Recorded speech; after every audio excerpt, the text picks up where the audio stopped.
네, 연결고리 시작하겠습니다. 오늘 유한타증권 송태영 과장 자리하셨습니다. 과장님 어서 오십시오. 네, 안녕하세요. 네, 자 오늘도 이제 여러 가지 주제 얘기를 해볼 텐데요. 첫 번째 주제부터 보겠습니다. 공개해 주시죠.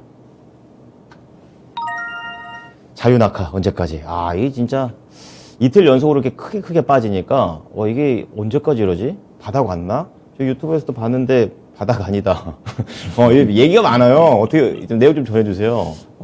사실 요즘 뭐 바닥에 대해서 논하는 게 예. 의미가 있을까 싶을 제 생각에도 정도로, 그래요. 예, 예. 계속적으로 하락이 나오고 있고 주간 기준으로 봤을 때도 상당히 이 수치 자체가 좋지는 못한 모습을 보이고 있습니다. 네네. 뭐 S&P 500이라든지 나스닥 같은 경우에는 주간 기준으로 봤을 때 2020년 3월 이후에 최대 하락률을 기록을 했다. 이 말인즉슨 코로나 이후에 가장 많이 빠졌다라는 소리고 거고요. 네. 이 다우지수 같은 경우에도 2020년 10월 이후에 최대 주간 하락률을 기록을 했다라는 것을 봤을 때는 네. 주간 기준으로 상당히 많은 부분 이 미국 증시가 빠지게 됐고 여기에 따라서 뭐 기술주라든지 이런 쪽으로 상당히 많은 부분 지금 차익이 나오고 있다라고 보시면 될 것 같습니다. 네. 다우존스 마켓의 데이터를 보게 되면은 나스닥이 올해 들어 한 12% 정도 빠지게 됐는데 1월 이 첫 14거래일 기준으로 봤을 때는 네. 2008년 이후에 가장 부진한 출발이다. 지금 1월 24일인데 24일 됐는데 지금 10몇 %가 빠진 거죠. 예, 그렇습니다. 뭐 여기에 이제 영업일 기준으로 봤을 때는 거진 뭐 계속 그렇죠. 빠졌다라고 계속 보시면 될 것 예. 같으시고요.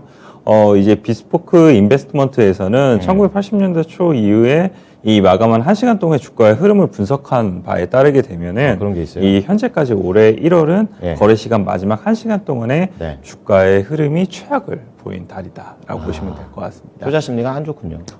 이 마지막에 이제 1시간 동안의 흐름들을 보게 되면은 예. 보통 개인 투자자 분들보다도 예. 뭐 기계 이제 투자라든지 프로그램? 아니면은 이제 프로그램 같은 이 기관들의 투자들이 상당히 더 많기 때문에 예. 이런 기관들의 투자에 있어서 1시간 동안에 많은 매물이 그쪽에서 나왔다라고 반대로 생각을 해볼 수가 있는 것 같고요. 아, 그렇군요. 네, 그리고 그런 정강 의미가? 후약에 이제 시장이 계속적으로 되다 보니까 네. 단기적으로는 역시나 더 안 좋게 이제 생각을 하는 것이 아니냐. 기관이 던진다. 네, 아, 그렇군요. 라고 생각을 해볼 수 있는 것 같습니다. 뭐 그렇군요. 기관들 같은 경우에는 나름 그래도 스마트머니라고 불리니까 네. 그런 부분이 이제 향후에도 이제 지수의 방향성이라든지 이런 쪽에 안 좋게 계속 볼 수가 있다라고 보시면 될 것 같고요. 예. 다만 이제 CNBC에서는 이 만약 투자자들의 공포가 사실로 드러나게 되었을 경우에는 시장의 큰 손들이 올해 시장을 나간에 이 포지션을 털어내려고 하는 움직임일 수도 있다라고 이야기가 나온 부분도 있습니다. 그렇군요. 의견이 좀 퍼져 있네요, 여기저기. 뭐 그래서 예. 뭐 지금 계속 하락을 하다 보니까 많은 분들께서 사실상 이제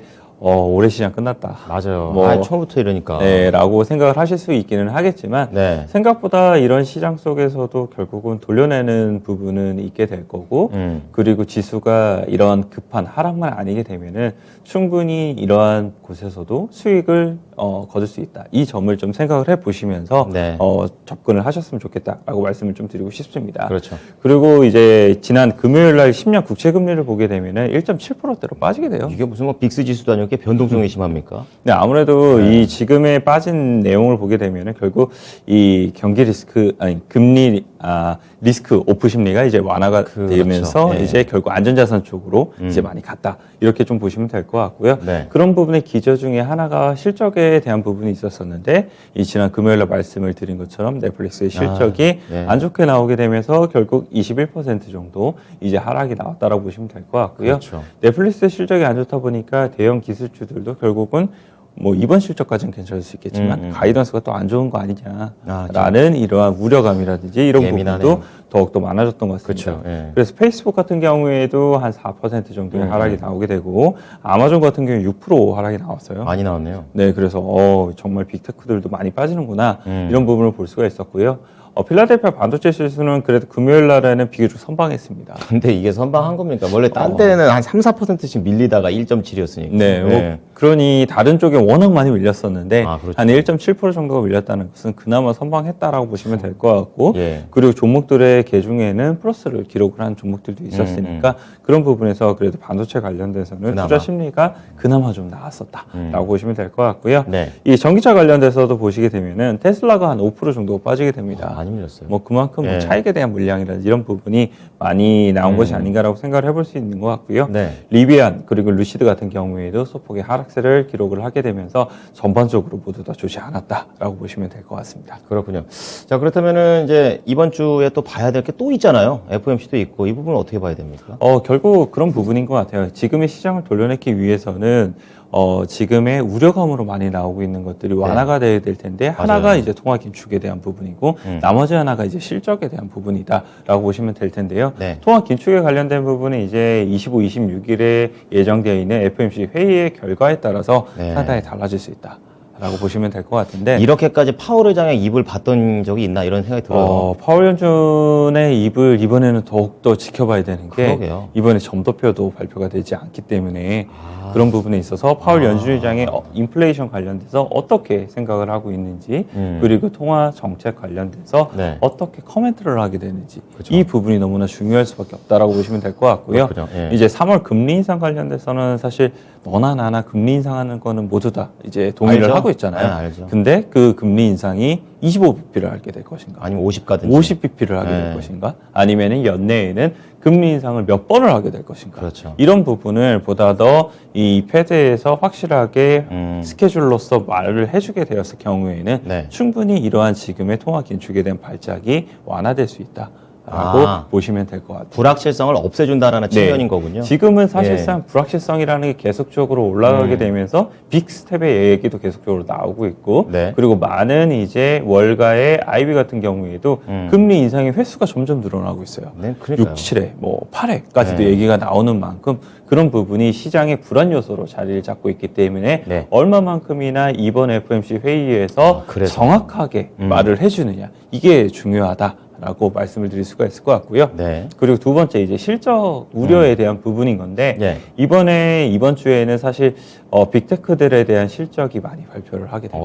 어떤 게 먼저 25일 날 보게 되면은 마이크로소프트 실적을 발표를 하게 되는데 네네. 지금 마이크로소프트 같은 경우에는 이제 뱅크 오브 아메리카에서 예. 애저 관련돼서 계속적으로 클라우드? 확대가 되고 있다라고 이야기를 하고 예, 있습니다. 예, 예. 많은 다양한 기업들이 이러한 이 뱅크 오브 아메리카에서 이 조사를 했는데 애저에 관련돼서 사용량이 점차적으로 많이 늘고 있다라고 이야기를 하고 있고요. 네. 그리고 관련돼서도 계속적으로 실적에 대한 추정치가 상향 조정이 되고 있다는 점. 그런 점이 상당히 좋다라고 보시면 될 것 같고 예. 26, 27일에도 테슬라랑 애플의 실적 발표가 있게 됩니다. 여기도 좋게 봅니까? 아무래도 추정치는 계속적으로 상향이 되고 있기 때문에 이러한 빅테크 관련된 이 실적이 나오게 되고 가이던스도 그보다 더욱더 좋게 제시가 됐을 때는 네. 실적 관련돼서도 우려감을 돌려낼 수 있는 좋은 계기가 될 수 있다. 이렇게 말씀을 드리도록 하겠습니다.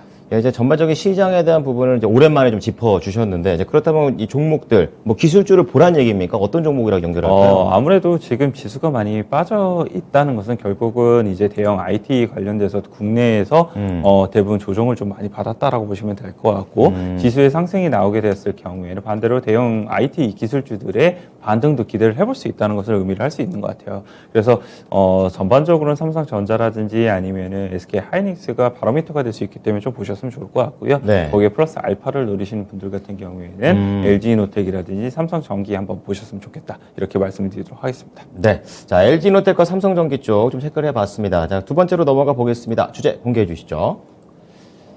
자, 첫 번째는 이제 미국 증시 얘기했으면 두 번째는 좀 더 안으로 들어가서 인텔 얘기입니다. 이제 투자 얘기가 나왔습니다. 이제 그럼에도 불구하고 제한적으로 제가 상승했던 걸로 제가 알고 있는데 반도체 공장 설립 이런 무조건 좀 이렇게 팡 하고 주식이 오를 만도 한데 이때는 좀 안 그랬어요.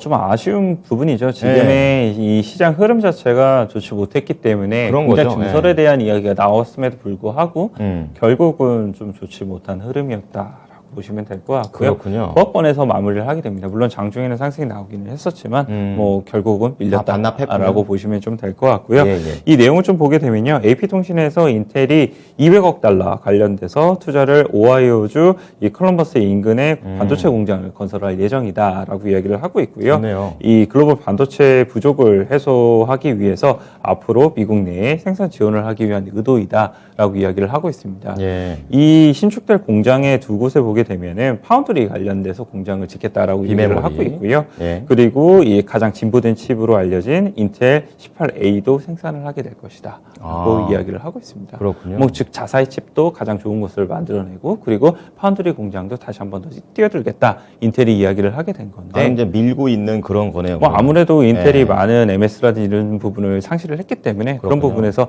다시 한 번 더 역전을 노리고자 지금 노력하고 있다라고 보시면 될 것 같고 네네. 이런 부분이 이제 조 바이든 대통령과의 이런 이 반도체를 다시 한 번 더 제조를 이 미국 내로 돌리겠다는 이러한 부분과 연관성이 있다라고 보시면 될 것 같고요. 예. 이 조 바이든 대통령 같은 경우에는 역사적인 투자이다라고 이제 상당히 뭐 높게 이제 칭송을 한 좀 부분이 있었었고요.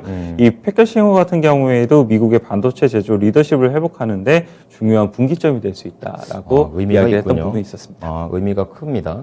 자, 그렇다면 이제 인텔 쪽, 그러니까 반도체 제조회사 거기서 파운드리로 딱 좁혀서 말씀을 해주신 건데, 그럼 종목으로는 국내에서 어떤 게 있을까요? 뭐 파운드리 관련돼서는 일단은 대표적으로 삼성전자 그리고 삼성전자 안에 있는 벤더 회사들은 네. 관심 있게 좀 보셨으면 좋을 것 같고요. 벤더로, 예. 그리고 인텔의 이제 반도체 장비를 납품한 이력이 있는 회사들도 좀 보셨으면 좋을 것 같아요. 뭐 대표적인 종목으로 인텍플러스가 될 수가 있을 것 같고요. 그리고 주성 엔지니어링 이 관련된 기업들 같은 경우에도 이 인텔의 이제 반도체 장비를 납품한 이력이 있기 때문에 이런 부분에서 충분히 더욱더 주목을 받을 수가 있고 실적에 대한 부분이라든지 이런 부분까지도 네. 생각을 해볼 수 있다. 이렇게 보시면 될 것 같습니다. 네. 자, 오늘은 이제 인텔과 관련해서 증설에 대한 얘기가 나왔는데, 그랬던 국내에서는 어떤 종목과 연결을 해볼까까지 알아봤습니다. 오늘 내용 잘 참고하겠습니다. 고맙습니다. 네, 감사합니다. 네, 지금까지 유한타증권 송태영 과장과 함께한 연결고리였습니다.